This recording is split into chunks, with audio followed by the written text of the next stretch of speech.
Assalamualaikum warahmatullahi wabarakatuh. Di sini saya akan menyampaikan aksi nyata saya modul 1.4 Budaya Positif. Saya Tati Hamimah dan rekan saya Yani Yuliati. Kami berdua dari SD Negeri Kuarakan merupakan CGP Angkatan 11 Kabupaten Temanggung. Kami akan menyampaikan diseminasi budaya positif. Aksi nyata modul 1.4 diseminasi budaya positif akan kami sampaikan berdua secara bergantian, yaitu saya sendiri Tati Amimah SPDI dan rekan guru saya Yani Yuliati SPD. Kami sama-sama CGP Angkatan 11 yang dari SD Negeri Kuarakan. Rancangan tindakan aksi nyata yang melatar belakangi diseminasi budaya positif ini, murid tidak suka peraturan karena selama ini jika mereka melakukan pelanggaran, maka akan mendapatkan hukuman dan cenderung akan mempermalukan dirinya. Adapun tujuan dari aksi nyata ini, yang pertama, menciptakan murid yang merdeka dan disiplin diri yang kuat. 2. Menumbuhkan budaya positif di sekolah dengan meyakini nilai-nilai kebajikan. Yang ketiga, melakukan kegiatan pembiasaan positif kepada murid untuk mengimplementasikan profil pelajar Pancasila. Lini masa tindakan yang kami lakukan, yang pertama, kami meminta izin kepala sekolah mendiseminasikan bersama rekan guru tentang pentingnya penanaman budaya positif dan keyakinan kelas di sekolah. Kedua, kami mengumpulkan rekan guru untuk melakukan diseminasi pemahaman materi budaya positif. Yang ketiga, kami berkoordinasi dan berkolaborasi dengan wali kelas di kelas masing-masing. Yang keempat, guru memfasilitasi peserta didik untuk membuat kesepakatan kelas. Kesepakatan kelas yang telah disepakati selanjutnya ditandatangani oleh warga kelas dan dipasang di dinding. Yang terakhir, memantau, merefleksi, dan mengevaluasi keyakinan kelas yang telah disepakati. Dukungan yang kami butuhkan yaitu dari kepala sekolah, rekan-rekan guru, dan semua warga sekolah, termasuk wali murid dan komite sekolah. Selamat datang Bapak Ibu guru hebat. Mari pada kesempatan ini kita berkolaborasi saling mendukung demi mewujudkan disiplin positif di sekolah kita yang tercinta ini. Assalamualaikum warahmatullahi wabarakatuh. Bismillahirrahmanirrahim. Alhamdulillahirrahmanirrahim. Wa bihi nasta'inu ala umuri dunya waddin. Wa sahbihi ajmain, amma ba'd.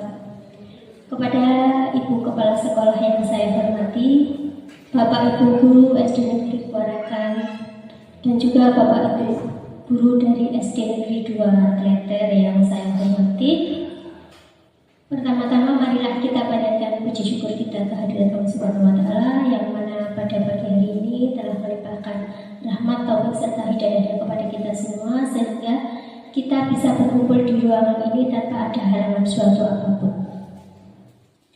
Salawat serta salam tak lupa kita haturkan kepada baginda Rasulullah SAW yang kita nantikan syafaatnya di yaumul akhir nanti.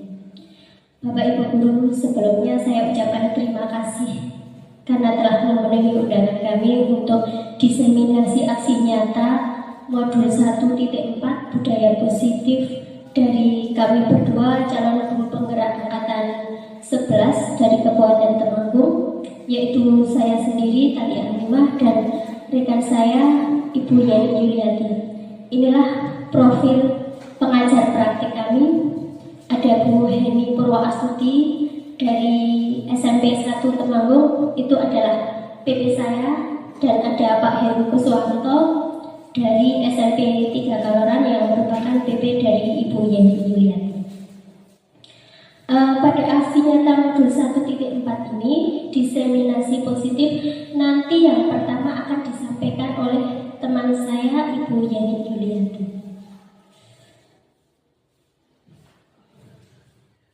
Kepada Ibu Yani Yuliati kami persilakan untuk memberikan materinya atau menyampaikan apa yang akan kita laksanakan kepada rancangan aksi nyata ini. Kepada Bu Yeni Yulianti kami persilahkan.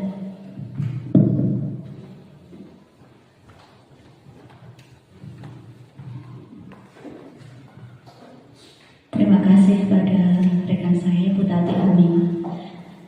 Assalamualaikum warahmatullahi wabarakatuh. Terima kasih Bapak Ibu sudah berkenan hadir di dalam acara diseminasi aksi nyata kami modul 1.4. Kami di sini akan menyampaikan tentang budaya positif. Mungkin sudah sering kita dengar ya tentang budaya positif. Bapak Ibu mungkin sudah tidak asing lagi tentang budaya positif yang ada di sekolah kita masing-masing.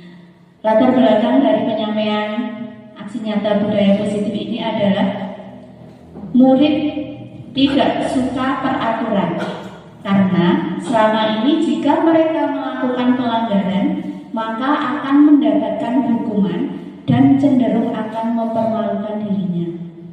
Bapak Ibu sudah sangat sudah sangat biasa ya ketika anak-anak kita melakukan kesalahan, apa yang kita lakukan? Pasti menghukum mereka. Gimana mboten Bapak Ibu?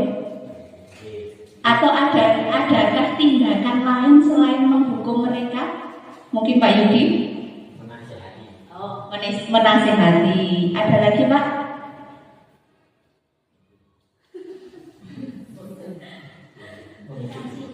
Memberikan sanksi sama dengan menghukum. Nah, dalam budaya positif ini kita nanti akan mengubah perilaku kita dalam menanggapi kesalahan anak-anak kita agar tidak menjadi guru penghukum. Tujuan aksi nyata ini yaitu menciptakan murid yang merdeka dan disiplin diri yang kuat, mempunyai disiplin diri yang kuat. Yang kedua, menumbuhkan budaya positif di sekolah dengan meyakini nilai-nilai kebajikan. Yang ketiga, melakukan kegiatan pembiasaan positif kepada murid untuk mengimplementasikan profil pelajar Pancasila. Jadi, yang ketiga ini sudah sering kita lakukan, mungkin ini sudah tidak asing lagi. Melakukan kegiatan pembiasaan positif kepada murid dalam mengimplementasikan profil pelajar Pancasila. Misalnya kita mengajak murid untuk selalu bersalaman, menyapa guru. Itu juga salah satu budaya positif yang sudah kita terapkan. Mungkin kalau di sini ada apa lagi, Pak? Budaya positif Jumat berbagi. Yang selalu kami bangga-banggakan adalah Jumat berbagi. Itu menumbuhkan kepedulian anak-anak kita, berempati kepada orang lain atau orang-orang di sekitar kita. Itu merupakan salah satu budaya positif yang kami tanamkan di sekolah ini. Tolak ukur dari kegiatan ini adalah terbentuknya keyakinan kelas melalui kegiatan kesepakatan kelas yang dilakukan wali kelas dan juga siswa. Yang kedua, siswa mampu menerapkan dan menjalankan keyakinan kelas yang telah dibuat. Yang ketiga, peserta didik dapat mengaplikasikan nilai-nilai profil pelajar Pancasila secara berkesinambungan dalam proses belajar. Bapak Ibu, apakah sudah membentuk yang namanya keyakinan kelas? Sudah. Keyakinan kelas seperti apa contohnya yang sudah Bapak Ibu buat? Apakah keyakinan kelas dengan peraturan kelas itu sama atau berbeda? Kalau keyakinan kelas apa? Bu Mangge? Keyakinan kelas.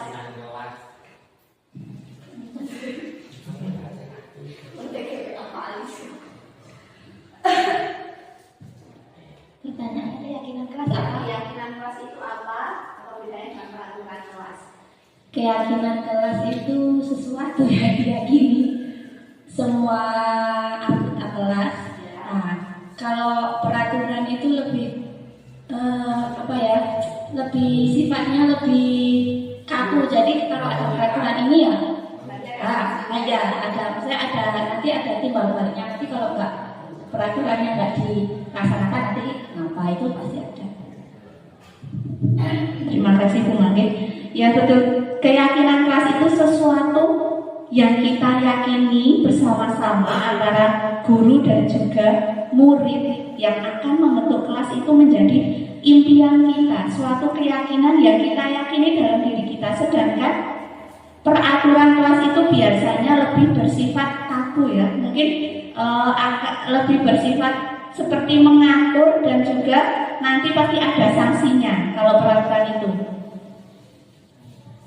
Lini masa tindakan yang dilakukan itu yang pertama, meminta izin kepala sekolah untuk mendesiminasikan bersama rekan guru tentang pentingnya penanaman budaya positif dan juga keyakinan kelas di sekolah. Yang kedua, maaf Bu, itu tipu. Yang kedua, mengumpulkan rekan guru untuk melakukan diseminasi pemahaman materi budaya positif. Yang ketiga, berkoordinasi dan berkolaborasi dengan wali kelas di kelas masing-masing. Yang keempat, guru memfasilitasi peserta didik untuk membuat kesepakatan kelas, yaitu kesepakatan kelas yang telah disepakati, selanjutnya ditandatangani oleh warga kelas dan dipasang di dinding. Yang selanjutnya memantau, merefleksi dan juga mengevaluasi keyakinan kelas yang telah disepakati. Jadi keyakinan kelas itu pertama-tama pasti kita tanya dulu kepada murid-murid, apa yang akan kita lakukan di kelas ini, apa yang menurut kalian kelas ini mau dibuat seperti apa. Nah, jadi nanti kalau sudah sepakat ada apa saja, nanti Bapak Ibu guru wali kelas merangkum, kemudian hasil tersebut dijadikan kesepakatan kelas yang disepakati oleh siswa-siswa di kelas tersebut dan juga wali kelasnya.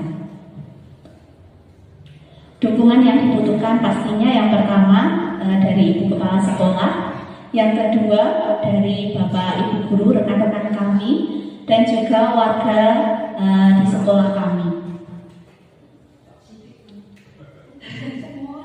Ini dukungan dari kepala sekolah, dari rekan guru dan murid. Itu tujuannya agar tindakan yang telah disusun dapat dilakukan secara lancar dan juga menyeluruh. Yang kedua, sarana dan prasarana untuk menumbuhkan budaya positif di sekolah. Yang ketiga, selain dari guru dan murid, kita juga membutuhkan dukungan dari orang tua atau wali murid dan juga komite untuk mendukung dalam melakukan budaya positif di sekolah.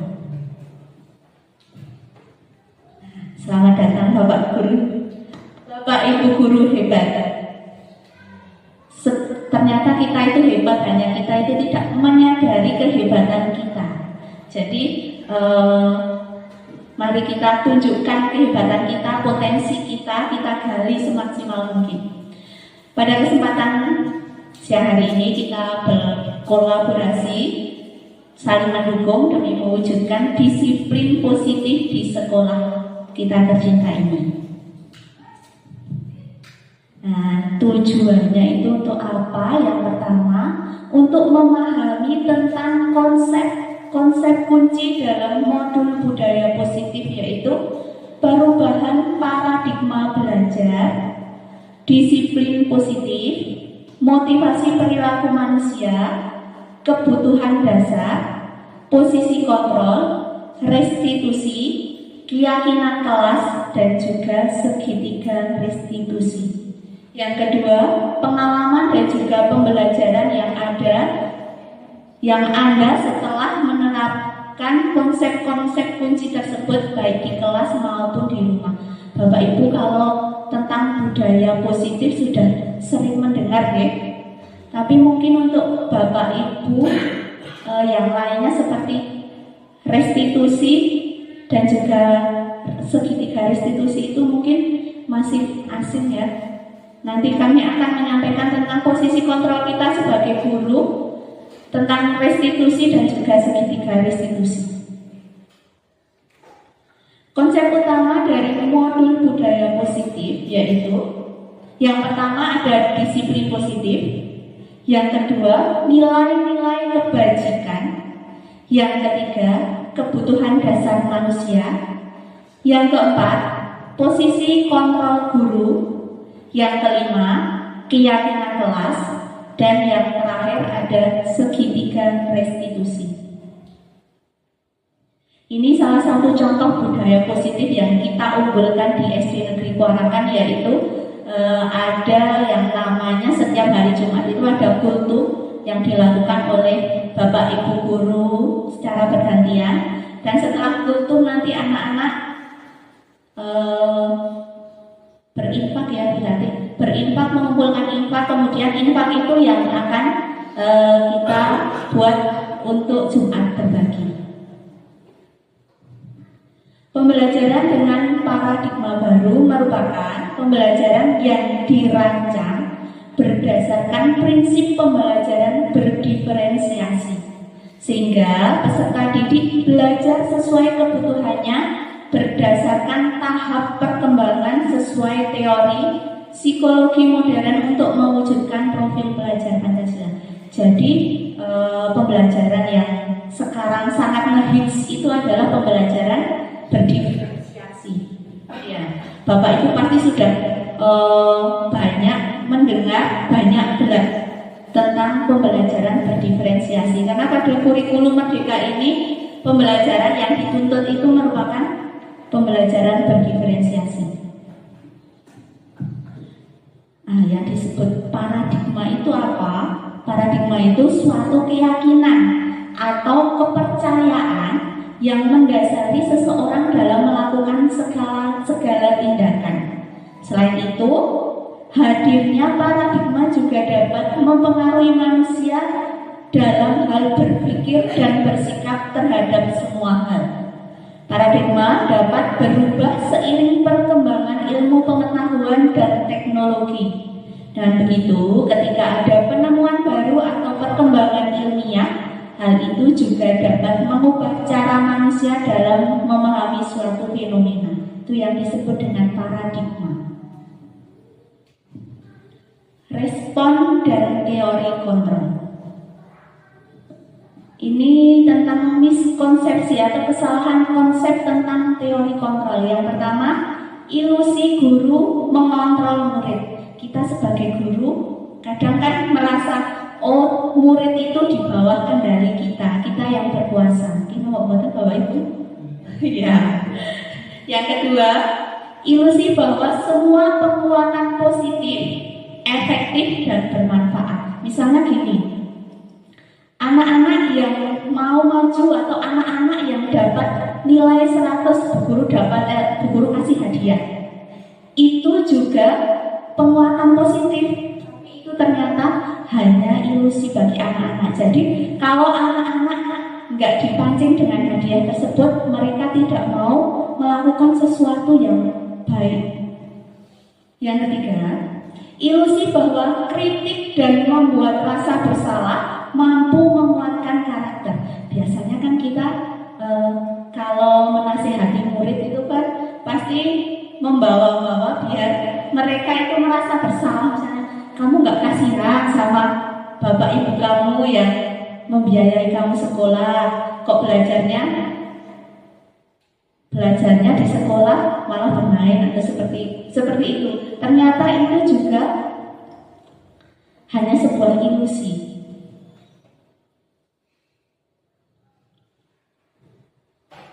Yang terakhir, ilusi bahwa orang dewasa berhak memaksa. Nah, ini yang sering kita lakukan.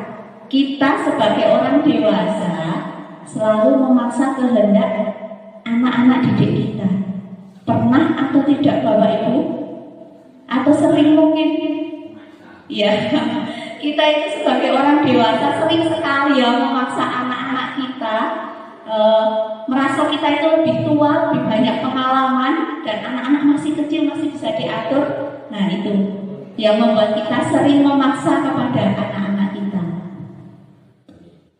Sekarang kita akan mengubah paradigma stimulus respon ke pendekatan teori kontrol. Ini paradigma stimulus respon. Seseorang dianggap telah belajar sesuatu jika dia dapat menunjukkan perubahan perilakunya. Stimulus adalah apa saja yang diberikan guru kepada murid, sedangkan respon berupa reaksi atau tanggapan murid terhadap stimulus yang dibuat oleh guru tersebut. Proses yang terjadi antara stimulus dan respon tidak penting untuk diperhatikan karena tidak dapat diamati dan tidak dapat diukur. Yang dapat diamati adalah stimulus dan respon. Oleh karena itu, apa yang diberikan oleh guru yang disebut stimulus dan apa yang diterima oleh murid yang disebut respon itu harus dapat diamati dan juga diukur.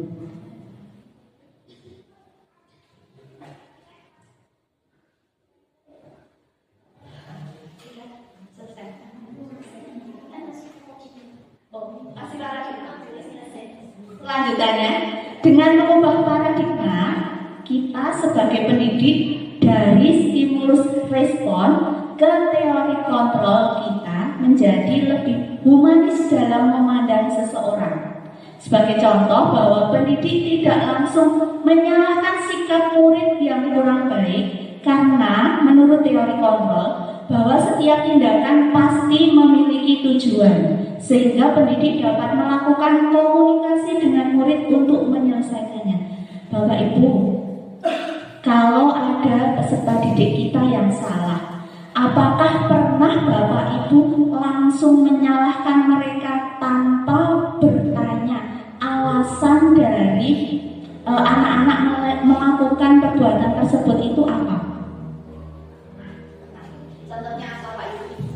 Contohnya Pengalamannya ya. Contohnya terjadi perkelahian gitu kan. Kemudian saya sendiri baru emosi Ya. dan Ikut berkelahi. Ya enggak, Seperti itu ya. cuma dilerai itu malah berani sama saya. Oh gitu. Tak tabok sih. Terus tak antar pulang supaya tidak terjadi perkelahian lagi. Oh seperti itu. Itu. Jadi kalau urusan perkelahian itu di sini memang rawan. Iya, iya paham. Mungkin kalau di tingkat 2 tidak seperti di sini ya, Ibu-ibu. Kalau di sini itu sering sekali terjadi perkelahian. Kadang istirahat baru ditinggal masuk ke kantor sama gurunya itu sudah ada suatu tragedi. Kadang kita juga sering emosi ya. Kita manusiawi ya Bapak Ibu, kita punya emosi, kita punya rasa marah itu wajar. Tapi kadang ketika anak-anak kita melakukan kesalahan, kita itu tidak menanyakan kenapa kamu melakukan hal seperti itu. Pasti kita langsung memarahinya, ikut emosi, Pak Yudi seperti itu. Tapi jangan sampai gurunya ikut berkelahi. Enggak ya. Ini perbedaan antara stimulus respon dengan teori kontrol. Kalau stimulus respon itu realitas atau kebutuhan kita sama, sedangkan teori kontrol realitas atau kebutuhan kita itu berbeda. Yang kedua, semua orang melihat hal yang sama, sedangkan pada teori kontrol setiap orang memiliki gambaran berbeda. Kita mencoba mengubah agar orang itu berpandangan sama dengan kita. Pada teori kontrol kita berusaha memahami pandangan orang lain tentang dunia. Nah itu yang kita lakukan pada saat anak-anak kita berkelahi. Kita harus berusaha memahami pandangan orang lain. Jadi kita tanya dulu kenapa, sebabnya apa. Yang selanjutnya, perilaku buruk dilihat sebagai suatu kesalahan. Sedangkan pada teori kontrol, semua perilaku memiliki tujuan. Nah, itu pentingnya kita menanyakan ketika anak-anak kita di mata kita mereka melakukan kesalahan, kita harus tahu dulu apa tujuannya mereka melakukan hal-hal tersebut. Orang lain bisa mengontrol saya, sedangkan pada teori kontrol hanya Anda yang bisa mengontrol diri Anda. Jadi anak-anak pun begitu, hanya diri mereka yang dapat mengontrol, bukan kita guru yang mengontrol mereka. Saya bisa mengontrol orang lain, sedangkan pada teori kontrol Anda tidak bisa mengontrol orang lain. Pemaksaan ada pada saat bujukan gagal. Ketika kita bujuk, misalnya anak-anak kita sedang marah, kemudian kita membujuk, tapi anak-anak kita tetap marah. Apa yang kita lakukan? Ikut marah. Ya, biasanya ikut marah. Atau hal terakhir yang bisa dilakukan yaitu memaksa. Sedangkan pada teori kontrol, kolaborasi dan konsensus menciptakan pilihan-pilihan baru. Jadi kita mencari solusi, bukan memaksakan kehendak kita. Disiplin positif. Disiplin itu berasal dari kata disiplina yang artinya belajar. Dalam budaya kita, makna kata disiplin dimaknai menjadi sesuatu yang dilakukan seseorang pada orang lain untuk mendapatkan kepatuhan. Kita cenderung menghubungkan kata disiplin dengan ketidaknyamanan.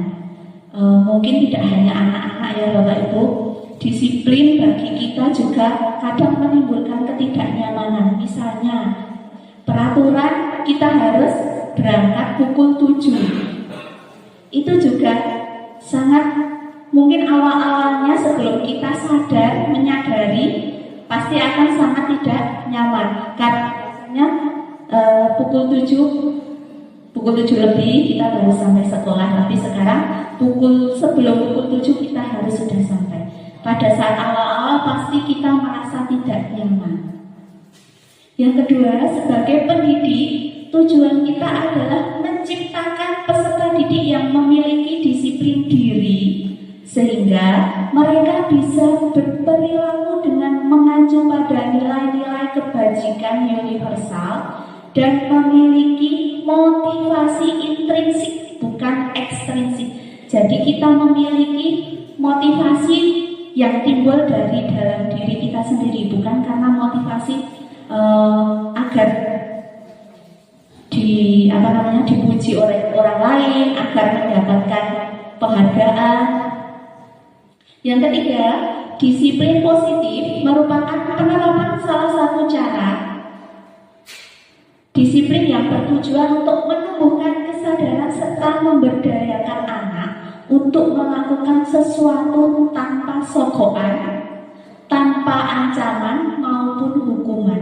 Jadi itu melakukan sesuatu itu atas kesadaran diri, bukan karena ada sogokan. Itu seperti yang tadi saya katakan, kalau kamu mendapatkan nilai bagus nanti guru kasih hadiah, itu salah satu sogokan. Ancaman itu misalnya kalau kamu di dalam kelas bermain besok nggak usah ikut pelajaran guru lagi, itu salah satu ancaman maupun hukuman. Nilai-nilai kebajikan, nilai-nilai yang disepakati bersama, lepas dari suku bangsa, bahasa maupun latar belakangnya. Ini merupakan contoh nilai-nilai kebajikan institusi atau organisasi. Yang pertama, profil pelajar Pancasila. Itu sangat hafal ya Bapak Ibu, mulai dari beriman dan bertakwa kepada Tuhan Yang Maha Esa dan berakhlak mulia, berkebinekaan global, gotong royong, mandiri, kreatif dan juga bernalar kritis. Yang kedua, Ibu Primary Years Program, yaitu toleransi, rasa hormat, integritas, mandiri, menghargai, antusias, empati, keingintahuan, kreativitas, kerjasama, percaya diri, dan juga komitmen.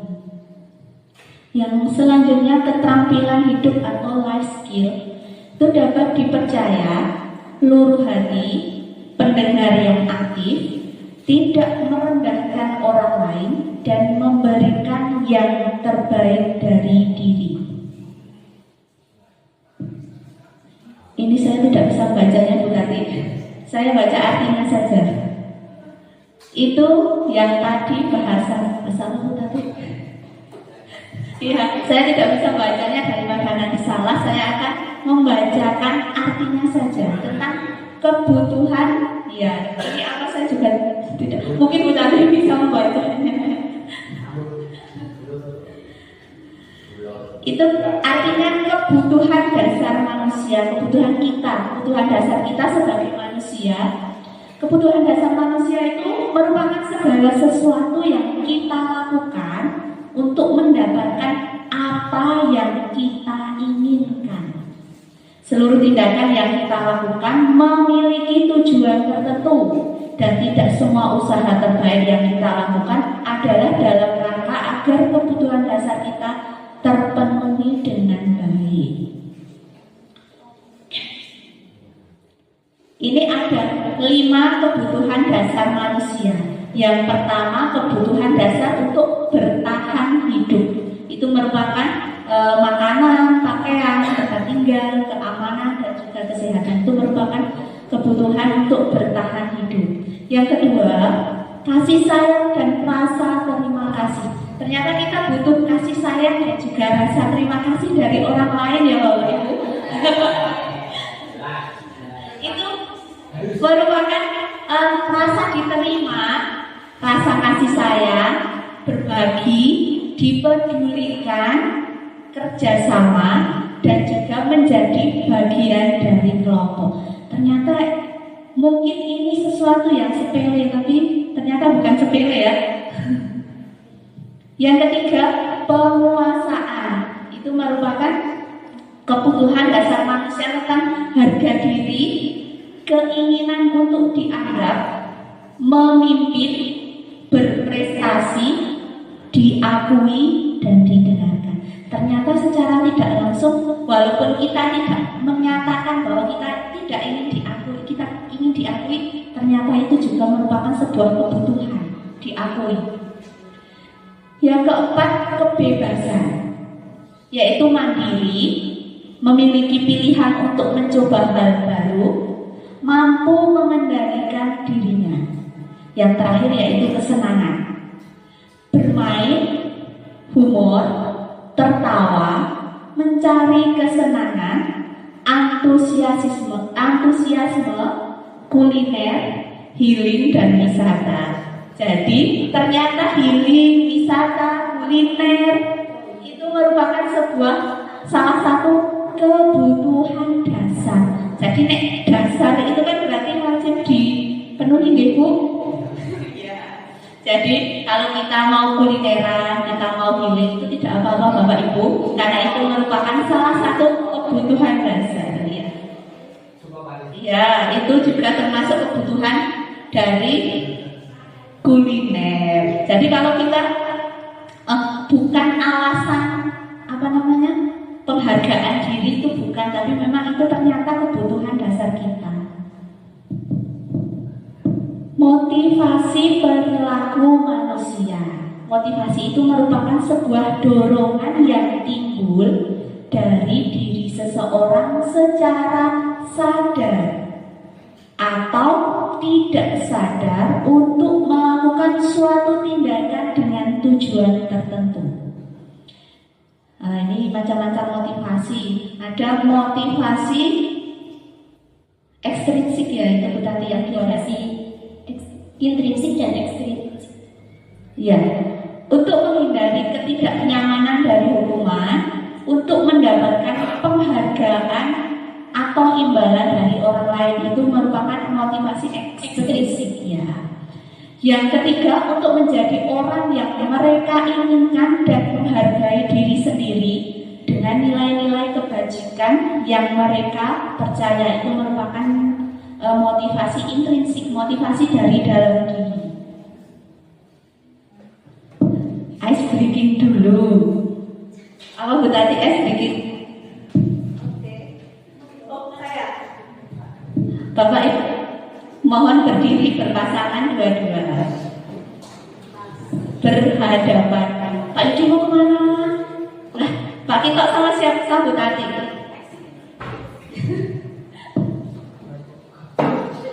Ice breakingnya ini agak mikir Bapak Ibu. Kita akan melakukan perkalian tapi dengan menunjukkan jari-jari kita. Kita bisa menggunakan 10 jari. Misalnya ya, bentar. Misalnya saya menunjuk pakai jari 3, Bu Ratna pakai jari 5. Berarti 3 kali 5 berapa? Nanti cepet-cepetan jawabnya. Ya. Nanti yang paling terakhir kalahnya yang menang. Sudah siap Bapak Ibu? Mulai mau barengan atau barengan aja ya? Tidak boleh curang. Bisa menggunakan 2 tangan. Misalnya mau menunjukkan angka 5, bisa sini 2, sini 3. Biar semuanya hitungnya susah. Itu salah satu trik. Gak harus 5 gini. Mau 2, 1 juga bisa. Ya. Sudah siap? Siap Bapak Ibu? Kita mulai. 1, 2, 3. Ya, dua menunjukkan jadinya semua. Misalnya saya mau ya, saya praktekkan sama Bu Tati ya.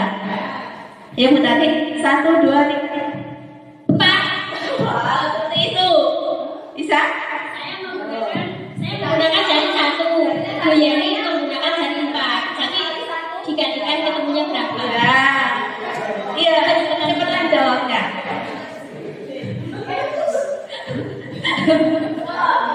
Menunjukkan tangannya seperti kita piksut. Iya, seperti piksut, tapi nanti dihitung. Ya. Sudah siap? Ibu, siap Ibu? Sama Pak Dewi. Saya tak lihat Ibu coba. Sudah siap Bapak Ibu? Sudah siap? 1, 2, 3.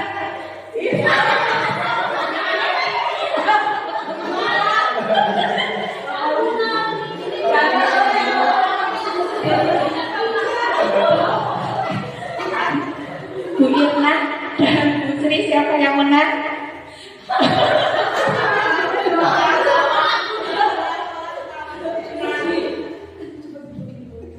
Ini diulang. Pakai 2 tangan. Biar Ibu hitung ya.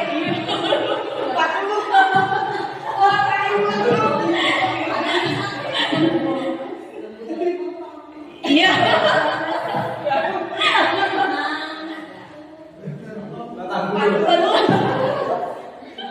Siapa yang menang itu? Siapa yang menang Bu? Oh Ibu. Berarti Ternyata Ibu menang. Bu Dewi, Bu Dewi. Bu Ria dan Bu Ini siapa yang menang? Bu Ria sama Bu Dewi silakan. Bu Ria sama Bu Dewi. Yang kelompok sini siapa yang kalah? Yang kalah. Bu Sri menang atau kalah? Oh kalah. Bu Ratna sama Bu Ati ya? Oh iya. Yang menang maju ke sini. Sekarang kita tandingkan yang menang dengan yang menang. Ibu tanding sama siapa ini? Sama Bu Ria. Ayo. Ayo. Bu Ria sama siapa? Berarti kan? Yo. Tempat. Ya. Berpasangan. Satu kali tidak boleh diulang. Yo, sudah siap? Ayo, disupport-ri. 1, 2, 3. Yang bareng boleh diulang lagi.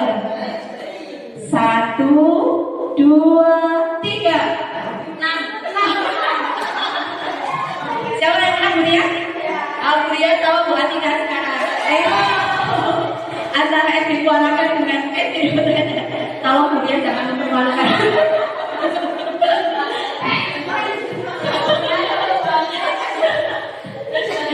Ya, sudah siap? Mau difoto dulu? Boleh. Jangan sampai kalah. Sudah siap? Bu Ria sudah siap? Mbak Dika? 1, 2, 3.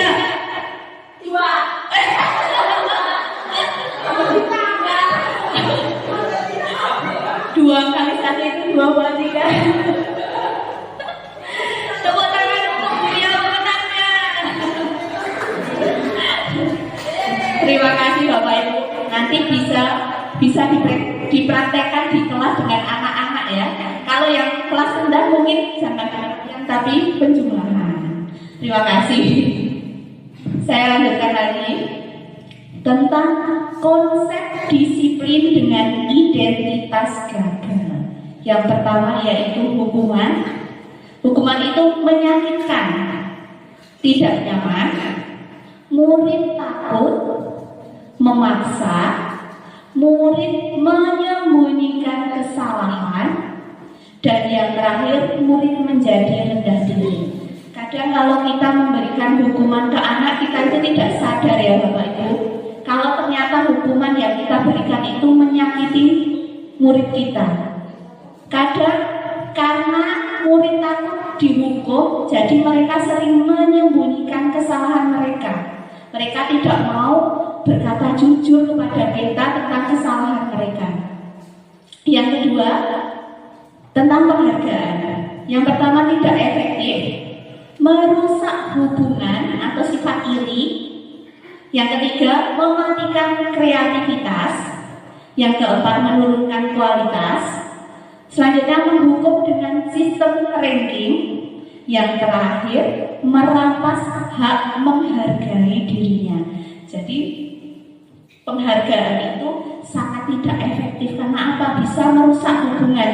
Misalnya, ada dua anak yang berteman baik. Kemudian yang satu mendapatkan hadiah, yang satunya tidak. Itu akan memberikan rasa iri kepada anak yang tidak mendapatkan hadiah. Ini tentang konsep disiplin. Yang pertama ada konsekuensi, yang kedua ada restitusi. Konsekuensi itu yang seperti apa? Misalnya penguatan jangka pendek. Yang kedua, perlu monitoring berkelanjutan, adanya stimulus dan respon, murid menghormati peraturan, dan yang terakhir, murid ternyata kehilangan waktu untuk memenuhi kesalahan. Sedangkan pada restitusi, murid bertanggung jawab atas perilakunya, fokus pada pemecahan masalah jangka panjang. Yang ketiga, murid menghormati dirinya dan orang lain. Yang keempat, teori kontrol atau dirinya sendiri yang memegang kontrol. Dan yang terakhir, murid bersemangat memperbaiki kesalahan. Ini tentang konsep disiplin pendekatan restitusi. Yang pertama ada pengertian restitusi. Mungkin Bapak Ibu belum terlalu familiar dengan kata restitusi ya. Pengertian dari restitusi itu merupakan proses menciptakan kondisi bagi murid untuk memperbaiki kesalahan mereka, sehingga mereka bisa kembali pada kelompok mereka dengan karakter yang lebih kuat. Itu menurut Goosen tahun 2024. Yang kedua, ciri-ciri restitusi. Yang pertama, bukan menebus kesalahan, namun belajar dari kesalahan. Yang kedua, memperbaiki hubungan. Yang ketiga, tawaran bukan paksaan. Yang keempat, menuntun untuk melihat ke dalam dirinya. Yang kelima, mencari kebutuhan dasar yang mendasari tindakan. Yang selanjutnya, fokus pada karakter bukan tindakan. Yang terakhir, menguangkan dan fokus pada solusi. Ini part pertama sudah selesai dan akan dilanjutkan oleh Bu Tati. Monggo Bu Tati. Terima kasih untuk Bu Yeni selaku rekan saya. Nanti saya akan menambah dari apa yang sudah disampaikan oleh Bu Yeni. Monggo Bu Yeni. Nah, di sini saya akan mulai dengan perbedaan antara hukuman, konsekuensi, dan restitusi. Contoh kasus yang saya ambil di sini yaitu siswa yang sering tidak mengerjakan. Apakah di kelas Bapak Ibu ada yang sering tidak mengerjakan PR? Ada. Banyak apa sedikit Pak? Banyak. Mungkin saya akan mencoba pengalamannya dari Pak Waskito yang bagaimana? Contohnya yang mengerjakan PR apa yang Pak Waskito lakukan? Yang mengerjakan PR? Dikasih apa? Dikasih apa? Kalau yang mengerjakan PR ya biasa dikasih nilai yang bagus. Dikasih ujian. Kalau yang enggak suruh mengerjakan lagi di kelas. Suruh mengerjakan lagi di kelas. Mungkin saya akan minta pengalamannya dari ibu-ibu yang cantik dari SD tingkat 2. Mungkin siapa yang mau menyampaikan pengalamannya? Mungkin Bu Ratna? Kurang lebih sama seperti Pak Ito juga. Kalau yang mengerjakan PR otomatis tetap langsung dikoreksi dan diberi nilai yang bagus. Kalau yang tidak mengerjakan tetap harus mengerjakan PR di sekolah. Rata-rata hampir sama ya. Kalau ada siswa yang tidak mengerjakan PR, kita suruh mengerjakan PR di sekolah. Yang mengerjakan kita koreksi, kita kasih nilai yang bagus.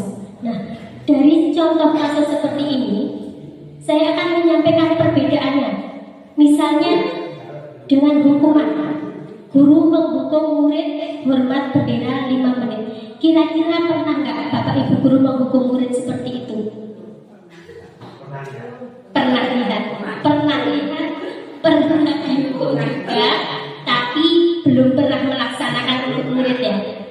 Bagus untuk Bapak Ibu guru yang hebat. Kemudian, apakah Bapak atau Ibu guru itu marah kalau ada anak yang tidak mengerjakan PR? Marah? Tidak begitu marah, sedikit marah. Dongkol iya. Nah, kalau kita memberikan hukuman, misalnya kita ini marah, itu akan membuat siswa atau anak itu menjadi takut. Tidak juga, ada yang tidak. Zaman sekarang tidak. Mungkin takut sesaat ya. Di tempat saya ini yang tidak mengerjakan itu kan dari satu kelas 10 anak. Yang tidak mengerjakan itu 7 anak. Yang 3 anak yang mengerjakan itu masih dibully oleh yang 7 anak itu. Ini merupakan realita kasus yang sangat unik. Fakta. Tapi baru Rabu kemarin. Iya. Pada dasarnya kita yang masih rata-rata, bukan rata-rata, kita semua mengajar SD. Nah, hukuman itu terutama untuk anak-anak yang ada di kelas kecil, itu kalau guru menghukum atau guru marah itu hanya akan menimbulkan rasa takut pada anak. Jadi anak itu seperti yang disampaikan Bu Yeni tadi, kalau hukuman itu akan sangat meyakinkan, dan itu biasanya terngiang sampai sekarang. Seperti tadi contohnya ada Pak Yudi, itu terngiang sampai sekarang, teringat karena dulu pernah dihukum berdiri hormat bendera. Perbedaannya hukuman dan konsekuensi. Konsekuensi itu kalau guru memberikan konsekuensi untuk mengerjakan saat istirahat, berarti tadi yang Bapak Ibu lakukan itu bukan merupakan hukuman, tapi sebuah konsekuensi yang tidak mengerjakan di rumah harus mengerjakan kembali di sekolah. Kemudian guru tegas dan siswa menghormati peraturan. Jadi siswa itu mengerjakan PR hanya karena ada peraturan, bukan dari kesadaran atau motivasi intrinsik dari siswa itu sendiri. Sedangkan restitusi, guru menanyakan keyakinan kelas, dirinya, dan membantu siswa dalam menyelesaikan masalahnya. Misalnya gini, murid saya ada yang tidak mengerjakan PR. Mbak, kenapa PR-nya tidak dikerjakan? Nah, kita ajak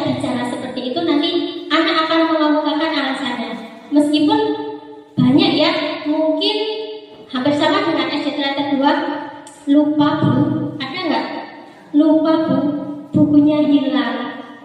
Nah itu kita bisa menggali alasan anak dari situ. Kemudian yang kedua, guru terbuka dan siswa menghormati dirinya dan orang lain. Kalau dengan restitusi ini, anak diberikan kesempatan untuk berbicara, untuk mengemukakan alasannya apa. Jadi secara tidak langsung akan muncul motivasi intrinsiknya. Oh, berarti yang rugi itu saya. Besok saya harus mengerjakan PR. Kalau saya tidak mengerjakan PR itu, yang bodoh itu juga saya. Bukan karena takut pada peraturan atau takut dimarahi oleh guru, tapi merupakan kebutuhan dia sendiri. Ini saya akan mencoba memberikan beberapa pertanyaan dari yang tadi sudah disampaikan Bu Yuni. Yang pertama, murid disuruh tidak menggunakan sepatu seharian di sekolah karena tidak menggunakan sepatu hitam. Dari pernyataan ini, kira-kira ini masuk ke dalam hukuman atau konsekuensi? Mungkin Bu Riah, ini termasuk hukuman apa konsekuensi? Murid disuruh tidak menggunakan sepatu seharian di sekolah karena tidak menggunakan sepatu hitam. Ini kalau menurut saya itu konsekuensi. Kalau menurut Bu Ria konsekuensi, mungkin dari ibu-ibu terhadap dua memberikan tanggapannya. Bu Tika, yang paling depan.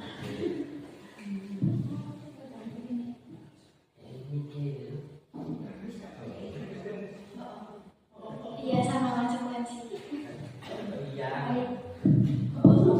Ternyata Bapak Ibu sudah memahami bahwa ini merupakan sebuah konsekuensi. Kemudian menulis 100 kali di dalam buku kalimat saya tidak akan terlambat lagi. Itu hukuman apa konsekuensi? Hukuman. Terima kasih. Ini hukuman. Mungkin ada Bapak Ibu yang pernah melakukan seperti itu, melakukan hukuman seperti itu. Menggambar. Kalau yang ini lari mengelilingi lapangan 2 kali putaran karena terlambat masuk sekolah. Bu Ingin, hukuman apa konsekuensi? Lari mengelilingi lapangan 2 kali putaran karena terlambat masuk sekolah. Itu hukuman. Ini merupakan hukum. Sedangkan membersihkan tumpahan air di meja karena tersenggol pada saat pelajaran. Kira-kira hukuman apa konsekuensi Bapak Ibu? Konsekuensi. Murid diminta push up 15 kali karena tidak memakai masker ke sekolah. Hukuman. Menggantikan kertas tugas yang telah dicoret-coret. Konsekuensi. Berarti Bapak Ibu semua sudah paham dengan perbedaan hukuman dan konsekuensi. Di sini ada 5 posisi kontrol restitusi.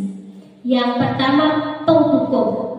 Sebelum saya lanjutkan, coba nanti Bapak Ibu guru yang ada di sini sambil mengingat kita itu posisinya ada di mana toh? Saya itu seringnya ada di posisi mana? Apakah ada penghukum, pembuat rasa bersalah, sebagai pemantau, atau sebagai teman, atau manajer? Seperti yang tadi Bu Yeni sampaikan ya, sudah membahas antara penghukum, pemantau, teman, dan manajer. Apa yang Bapak Ibu guru lakukan jika mendapati siswa kita melanggar aturan atau melakukan sesuatu hal yang tidak semestinya? Kira-kira apa yang akan Bapak Ibu lakukan? Mungkin saya akan meminta salah satu jawaban dari rekan saya yang paling pendiam, Bu Dewi. Yang akan dilakukan jika mendapati siswa kita melanggar aturan atau melakukan sesuatu hal yang tidak semestinya itu dengan yang pertama itu pasti menasehati dulu, terus kemudian memberikan konsekuensi kenapa kok aturan itu dilanggar. Seperti itu. Kira-kira kalau seperti itu, posisi Bu Dewi itu ada di mana? Ada di penghukum, pemantau, teman, atau manajer? Nanti akan saya bahas di tingkat selanjutnya. Menurut saya, kalau yang dilakukan Bu Dewi itu, Bu Dewi ada di posisi pemantau. Contoh penerapan 5 posisi kontrol. Misalnya di sini saya mengambil kasus siswa tidak memakai atribut lengkap saat upacara. Sering tidak kita mendapatkan seperti itu? Sering. Kita bariskan di pojok. Kalau yang di tingkat kedua, apakah ada yang seperti itu juga? Ada juga, hampir sama. Nah, dari kasus siswa ini, kalau kita sebagai penghukum, kita akan meminta anak itu misalnya hormat kepada bendera selama 15 menit. Seperti hanya kita memposisikan anak baris tersendiri, itu kita masih digolongkan dalam posisi kontrol sebagai penghukum. Kemudian pembuat rasa bersalah. Misalnya kita bilang, wis ping piro, berapa kali saya ingatkan, berapa kali guru harus memberitahu kamu, Bu Guru sangat kecewa sama kamu. Nah, itu merupakan posisi kontrol sebagai pembuat rasa bersalah. Pernah Bapak Ibu seperti itu? Pernah. Nanti ada juga pemantau. Kamu sudah melanggar apa peraturan dan konsekuensinya? Seperti tadi yang disampaikan Bu Dewi, sudah menasihati kemudian memberikan konsekuensinya. Itu ada di posisi pemantau. Kemudian teman, ayolah, ini mungkin tidak hanya Bapak Ibu guru, tapi sering saya lakukan. Dan ternyata apa yang saya lakukan itu keliru. Saya bersikap sebagai teman. Ayolah yang tertib, buatlah Bu Guru bangga. Kali ini apa kamu salah? Baris salah, tidak pakai topi. Sudah pakai topi, tidak pakai dasi. Dan posisi kontrol yang terakhir yaitu manajer. Manajer ini misalnya dengan pertanyaan, apa kamu tahu kesalahanmu? Pernah nggak Bapak Ibu guru seperti ini? Apa kamu tahu kesalahanmu? Terus kira-kira apa atau bagaimana kamu akan memperbaiki kesalahan ini? Nah, ini adalah salah satu pertanyaan dari posisi guru sebagai manajer. Dan menurut 5 posisi kontrol ini, posisi manajer itu adalah posisi yang paling tepat kita gunakan untuk anak didik kita. Kira-kira dari Bapak Ibu guru ini, di posisi manakah yang sering Bapak Ibu guru pakai? Yang sering Bapak Ibu gunakan itu yang ada di posisi mana? Pemantau. Tidak apa-apa Bapak Ibu guru, kita di posisi pemantau itu tidak apa-apa, karena kita belum tahu yang terbaik itu yang mana. Mungkin setelah adanya penyampaian dari aksi nyata ini, kita tidak harus berubah. Kita pelan-pelan merubah sedikit-sedikit dari yang pemantau menjadi berada di posisi manajer. Kita belajar bersama-sama. Nah, ini ada posisi kontrol. Saya akan memberikan salah satu pertanyaan. Mungkin saya akan minta sama salah satu dari Bapak Ibu guru untuk yang warna hijau. Coba Ibu, saya belum pernah mendengar Ibu. Saya minta Ibu untuk yang membaca warna hijau.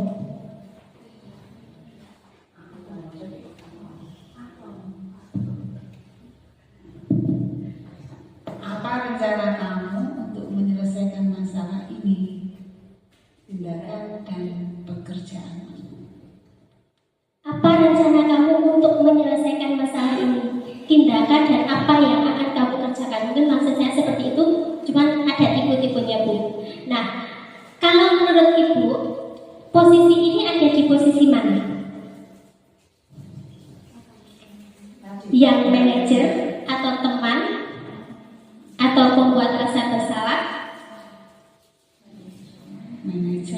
sekali ya.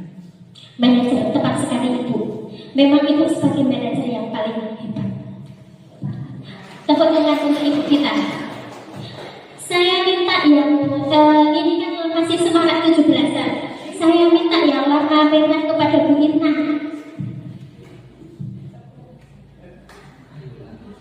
Apa konsekuensi dari tindakan kamu ini? Ini masuk di pemantau. Nah, betul sekali. Apa yang disampaikan Bu Irna? Apa konsekuensi dari tindakan kamu ini? Ini masuk di pemantau. Kalau kamu tidak akan pernah mendapatkan nilai jika tidak mengerjakan tugas. Ini di posisi mana Pak Waskito? Penghukum. Ini bukan manajer, ini penghukum. Sepertinya dagelannya mau dimulai. Humoris ini Bapak Guru yang sangat humoris. Iya, tepat sekali kebutuhan dasar manusia untuk kesenangan. Humoris. Ayolah lakukan demi Bapak Ibu Guru ya. Ada di posisi mana? Teman. Next. Nah, keyakinan kelas. Mengapa ada keyakinan kelas? Mengapa tidak peraturan kelas saja? Tadi ketika Bu Yeni menyampaikan materi itu sudah dijawab sama Bu Kiki. Kenapa keyakinan kelas? Nah, kalau keyakinan kelas itu akan menumbuhkan motivasi intrinsik dari masing-masing anak. Karena kalau dengan peraturan kelas saja itu kita masih sebagai guru itu masih sebagai fokusnya. Jadi anak itu melakukan peraturan kelas hanya takut kepada guru, hanya takut akan konsekuensinya. Beda dengan keyakinan kelas. Keyakinan kelas yang membuat semua warga di kelas itu dan semua warga di kelas itu sudah paham akan apa yang dia lakukan. Terima kasih untuk Bapak Ibu guru kelas yang sudah membuat keyakinan kelas untuk kelasnya masing-masing. Bagaimana pembentukan keyakinan kelas? Kira-kira untuk membentuk keyakinan kelas, apa yang Bapak Ibu guru lakukan? Pertama kali, mungkin Pak Yudi yang pertama kali apa yang Bapak Ibu guru lakukan untuk membuat keyakinan kelas sebelum membaca yang ini? Kalau saya dimulai dari anak itu saya berikan satu lembar kertas itu untuk sticky note itu untuk mengusulkan pendapatnya tentang apa yang akan kita sepakati di kelas ini.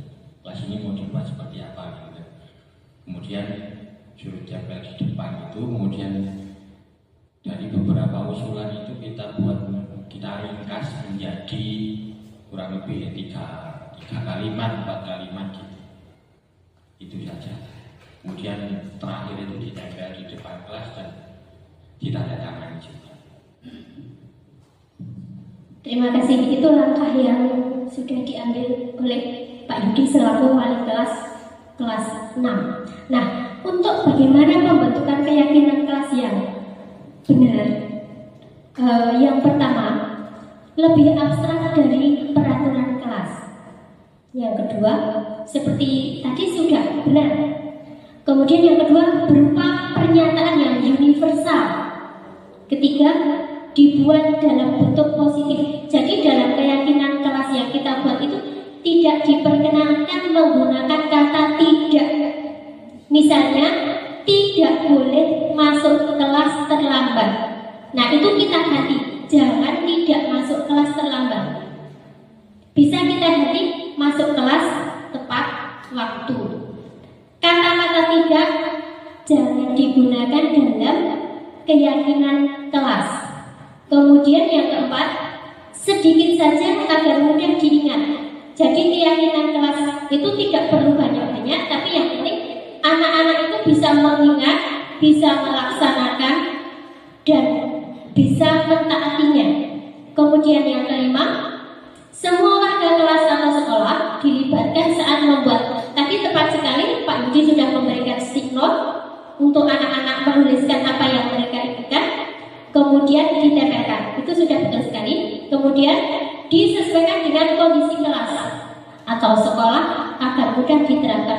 Misalnya kalau kita di sini arek muluk-muluk, bahasanya Jawane ya, arek muluk-muluk, arek gawe peraturan sing elit.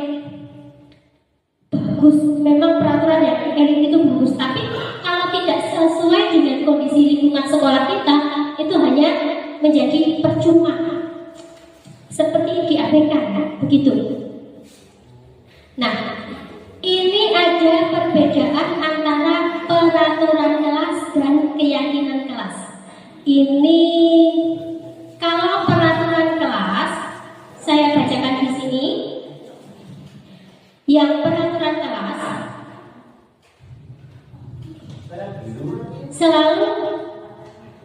selalu tempatkan buku, kembalikan buku di tempatnya. Kemudian kalau keyakinan kelas, tanggung jawab. Maksudnya kalau di peraturan itu tertulis selalu kembalikan buku di tempatnya. Itu kan seperti perintah. Kemudian dengan keyakinan kelas kita hanya menuliskan tanggung jawab. Berarti kita itu juga sudah melatih anak untuk bertanggung jawab. Setiap apa yang kita ambil, kita kembalikan, kita posisikan pada tempatnya. Kemudian untuk peraturan dilarang mengganggu orang lain. Yang keyakinan kelasnya dituliskan menghormati orang lain. Yang peraturan kelas hadir di sekolah 15 menit sebelum pembelajaran dimulai. Kemudian keyakinan kelasnya menghormati orang lain, berkomitmen. Kemudian dilarang melakukan kekerasan. Nah, di sini dalam peraturan kelas itu ada kata-kata dilarang. Untuk keyakinan kelasnya, keselamatan dan menghormati orang lain. Seperti halnya yang sering kita lakukan ya Bapak Ibu kalau kita di jalan raya. Kalau kita disuruh memakai helm, kita di kota-kota, kalau kita tidak memakai helm, kira-kira apa? Ditilang. Itu peraturan apa keyakinan? Peraturan. Padahal sebenarnya itu harus menjadi keyakinan. Kalau helm itu bukan hanya menghindari kita untuk ditilang polisi, tapi demi keselamatan. Yang selanjutnya dilarang menggunakan narkoba untuk keyakinan kelasnya dengan keselamatan dan atau kesehatan. Kalau narkoba itu kira-kira Bapak Ibu bukan kira-kira lagi, semua Bapak Ibu guru sudah paham kalau narkoba itu akan merusak seseorang.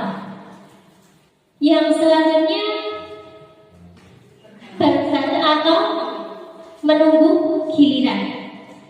Untuk keyakinannya menghormati orang lain dan apa Bu? Menghormati orang lain dan bersabar. Gunakan masker. Kalau keyakinan kelas, kesehatan dan keselamatan. Selanjutnya untuk peraturan,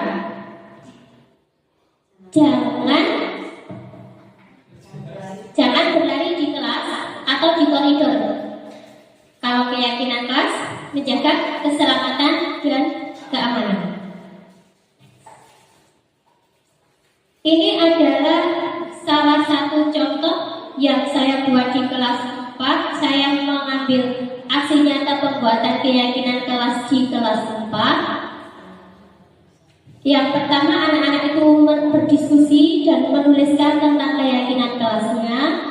Kemudian hasil diskusinya itu ditempel seperti yang dilakukan di kelas 6 sama.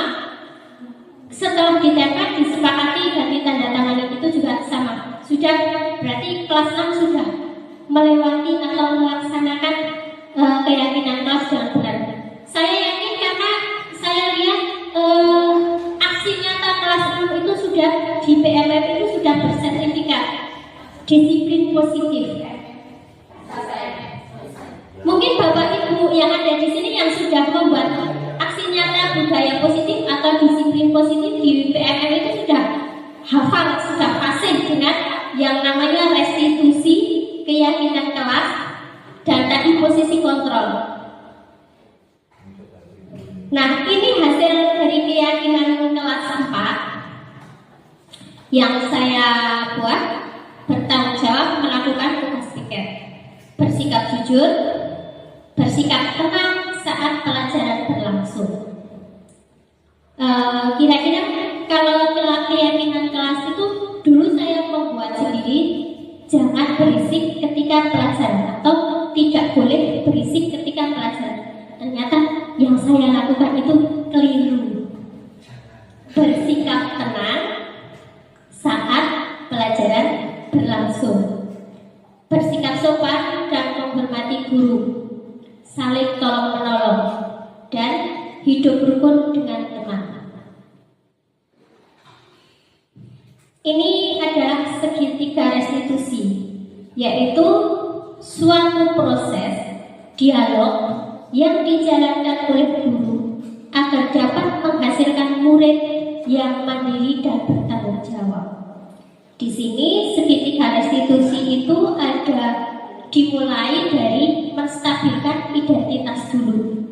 Kemudian yang kedua dilanjutkan dengan validasi tindakan yang salah. Kemudian baru yang ketiga menanyakan dengan keyakinan, menanyakan keyakinannya, misalnya keyakinan kelas atau keyakinan sekolah. Menstabilkan identitas berdasarkan prinsip bahwa kesalahan adalah bagian dari proses pembelajaran.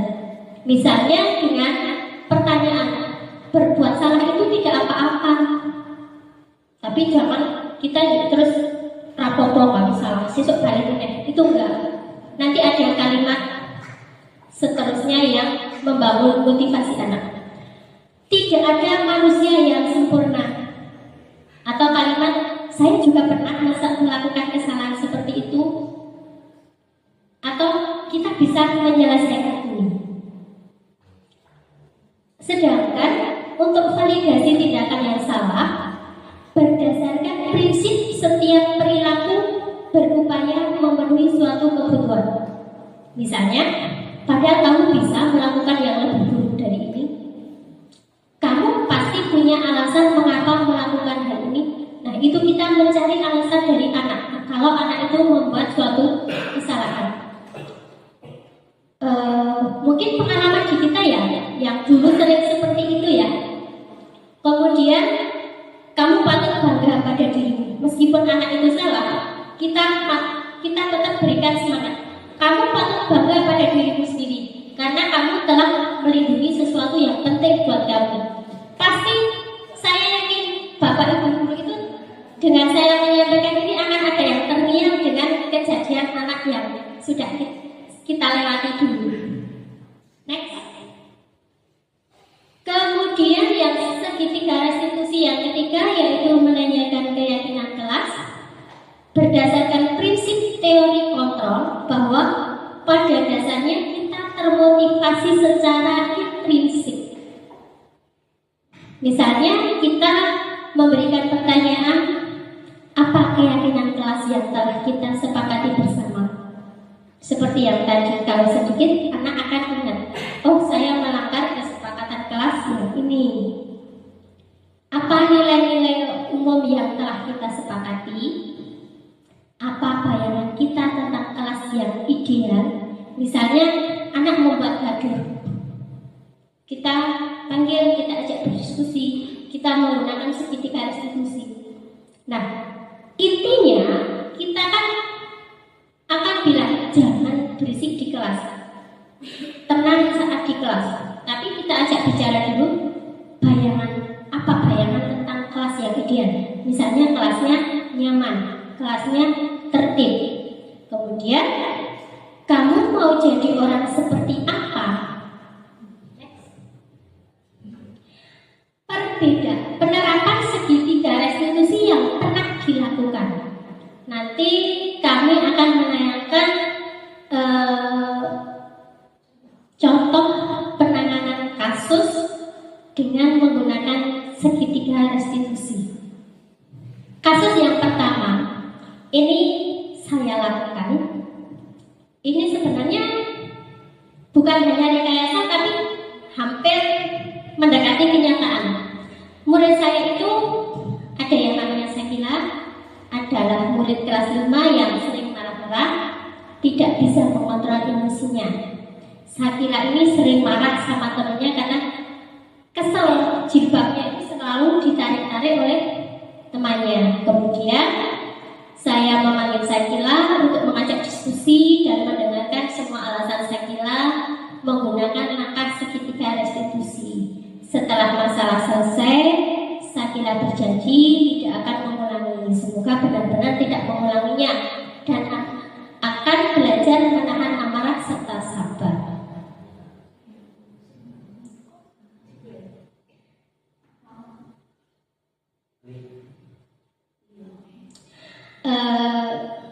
Bisa diputar apa tidak?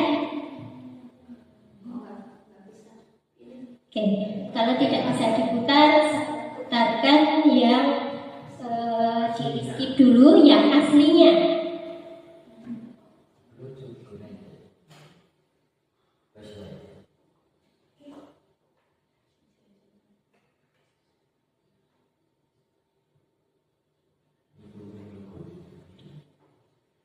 Sebentar ya Bapak Ibu, saya cari dulu yang masih muter-muter.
Itu adalah salah satu contoh video kasus yang pernah saya laksanakan bersama murid saya. Nanti setelah itu murid juga akan memberikan tanggapan. Kita langsung ke materi tadi, Bu. Ya.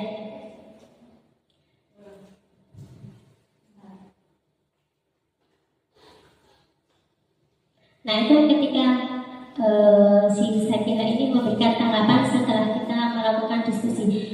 Sebenarnya videonya itu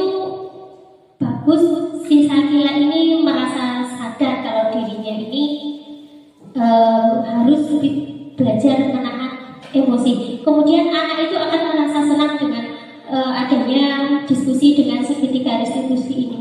Karena anak tidak merasa takut dengan kita sebagai guru. Justru anak akan terbuka bercerita. Next. Kemudian tahapan segitiga restitusi ini tadi menstabilkan identitas.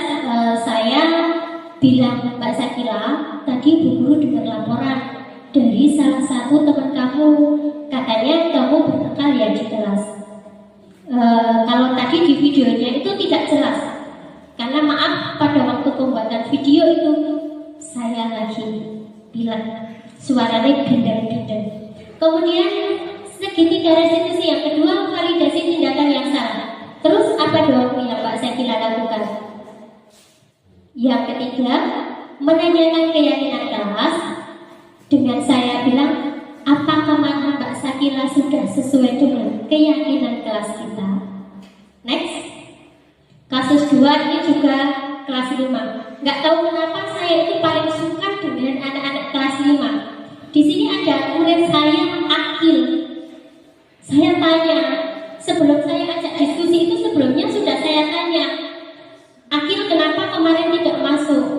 Ternyata Akil itu tidak masuk karena males membawa bekal ke sekolah. Sedangkan teman-teman lain itu membawa bekal ke sekolah. Hanya karena males sanggup bekal, dia tidak berangkat sekolah. Saya panggil seperti Sakila, saya ajak ngobrol. Akhirnya Akil bisa menerima apa yang saya harapkan. Akil mau masuk sekolah. Ini sebenarnya ada videonya, cuma nggak bisa diputar karena ini iya hampir sama tahapan segitiga restitusinya. Menstabilkan identitasnya, Mas Akil sering tidak masuk sekolah. Kemudian yang validasi tindakan yang salah, menurut Mas Akil sering tidak masuk sekolah tanpa keterangan itu salah apa tidak? Sedangkan ketika saya menanyakan keyakinan kelas saya bilang sama Mas Akil, kira-kira keyakinan yang sudah Mas Akil langgar itu apa?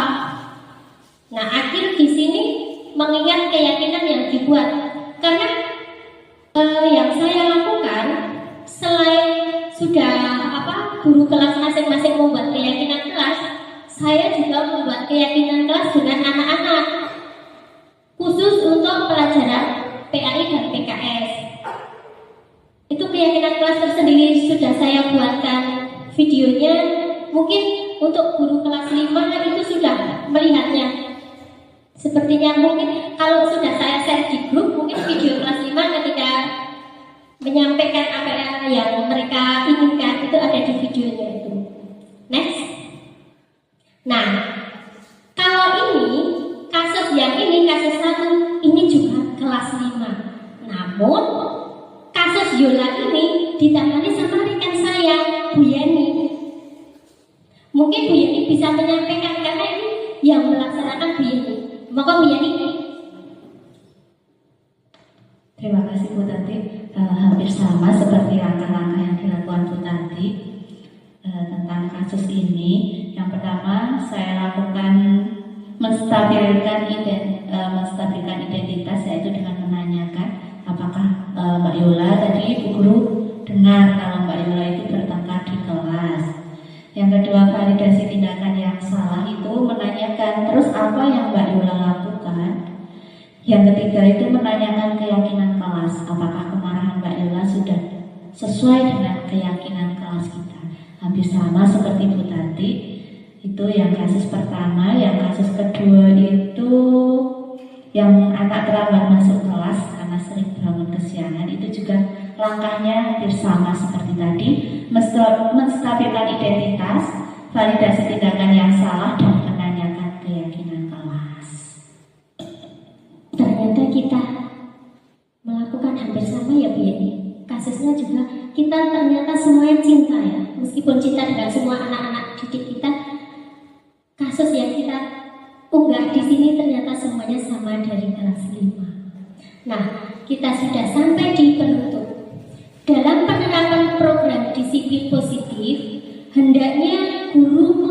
standar kepribadian profesional dan sosial yang baik, di mana guru mampu merefleksi dirinya dalam posisi kontrol saat ini, bagaimana perjalanan dirinya sebagai amok manajer. Karena yang kita pelajari di budaya positif tadi, yang paling tepat kita lakukan adalah posisi kita sebagai manajer yang menuntut murid-muridnya menjadi insan yang mandiri, merdeka, dan tanggung jawab. Thank you, terima kasih. Baik Bapak Ibu guru semua, saya lanjutkan. Di sini saya sama Bu Yeni sudah menyampaikan tentang budaya positif sebagai tindakan aksi nyata kami di modul 1.4. Mungkin acara ini langsung kami tutup. Terima kasih untuk semua Bapak Ibu guru yang sudah menyempatkan diri untuk berkolaborasi dengan kami. Kami ucapkan terima kasih, terutama Bapak Ibu guru dari Teriakan 2 yang sudah turun gunung sampai SD Kuala. Kami ucapkan terima kasih. Setelah acara ini, apabila ibu-ibu guru yang cantik ini berkenan untuk tetap tinggal di sini, kami ucapkan terima kasih. Apabila mau langsung mundur ke SD Panjenengan semua, kami persilahkan. Sugeng kundur. Semoga selamat sampai tujuan di SD Kleter 2 kembali. Kami akhiri. Wabillahi taufiq wal hidayah. Wassalamualaikum warahmatullahi wabarakatuh.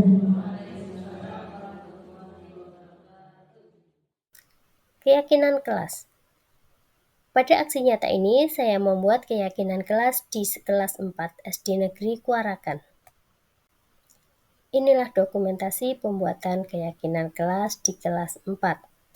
Yang pertama, murid-murid berdiskusi tentang keyakinan kelas. Kemudian, mereka menulis apa yang mereka inginkan untuk dijadikan keyakinan kelas di stick note.